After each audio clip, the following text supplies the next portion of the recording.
Nevertheless, I'm really happy with how I played. I'm really happy with my performance, and I hope I can make the best out of it when you're playing big players and when you're playing in big courts. So it's a learning experience for me. I think my focus was really going into the match that I really had was a big point of my match day and my strategy as a player. And she's really going to give you a hard time. So there's nothing much you can do about the other person playing well. So I tried to, and I think that was kind of the spark that lit the fire. I learned so much from that week, and I'll always remember it as that. Yeah, I mean, of course, on clay, the weather affects the conditions a lot more than on hard. Yeah. So, yeah, of course. No, but when it comes to if it helps me hit a forehand better, yeah. It doesn't affect. Or for me, in clay, is not my strongest surface. So every match is really being able to kind of converse with him on quite a regular basis is crazy to me. And sometimes I'm coached by Tony. Yeah. If you told me that when I was younger, there's no way. Yes, but players. no, I tell you, in that room, I am like this. I am really like this. Wang Xinyu walked into that Italian Open match ranked higher, playing on her best surface, and with every statistical reason to believe this would be routine. She was wrong. And what makes this result so remarkable isn't just the scoreline. It's everything that happened in the weeks leading up to it that nobody was watching closely enough.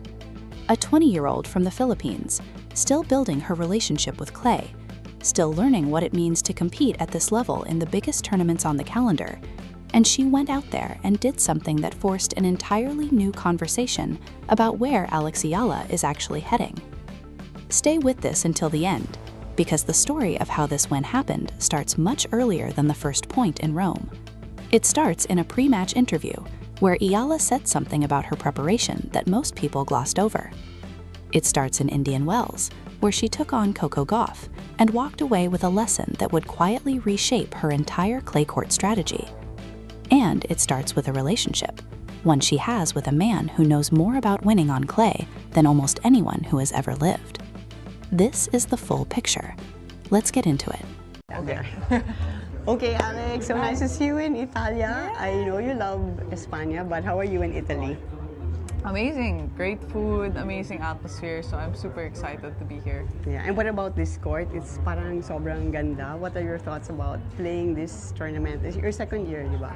Yeah, Rome, kakaiba talaga yung venue dito. Of course, it's they call it the Eternal City, right? Yeah. So, Alex Eala arrived in Rome not as a tourist.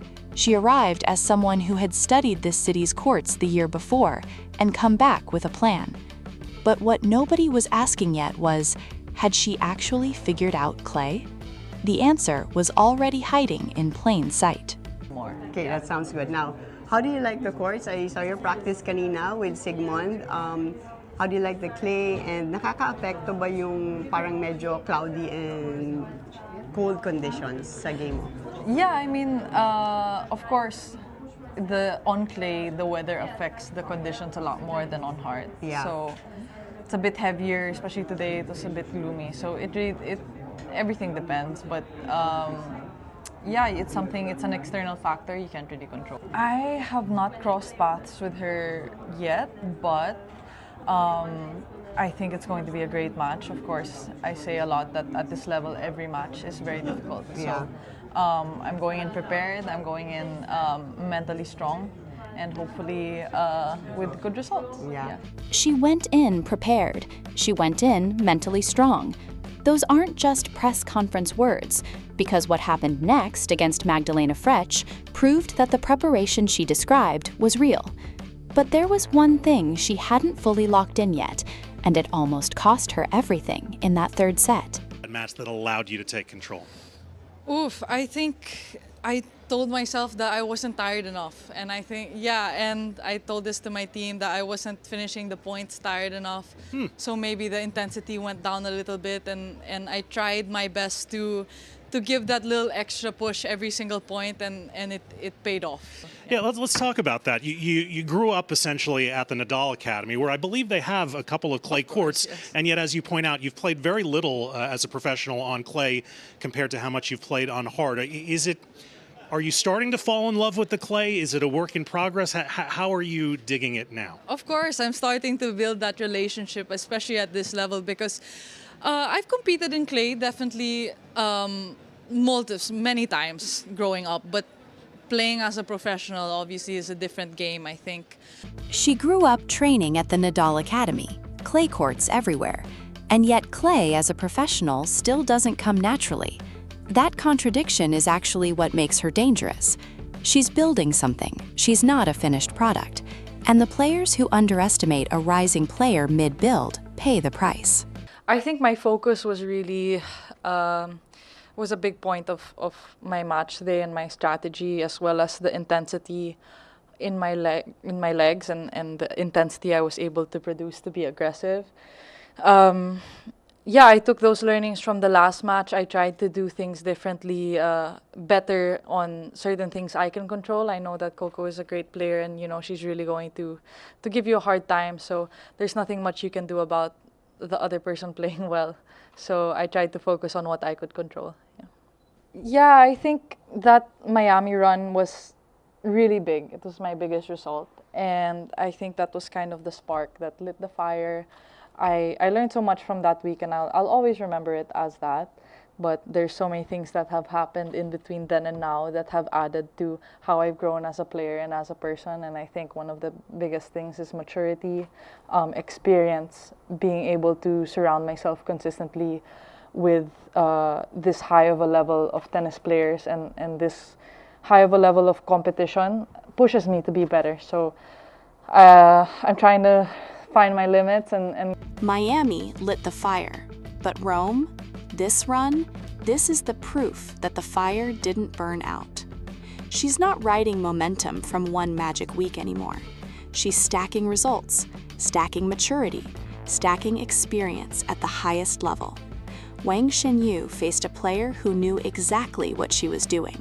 More in my game. You're finding your footing literally and figuratively, as it turns out, on the clay.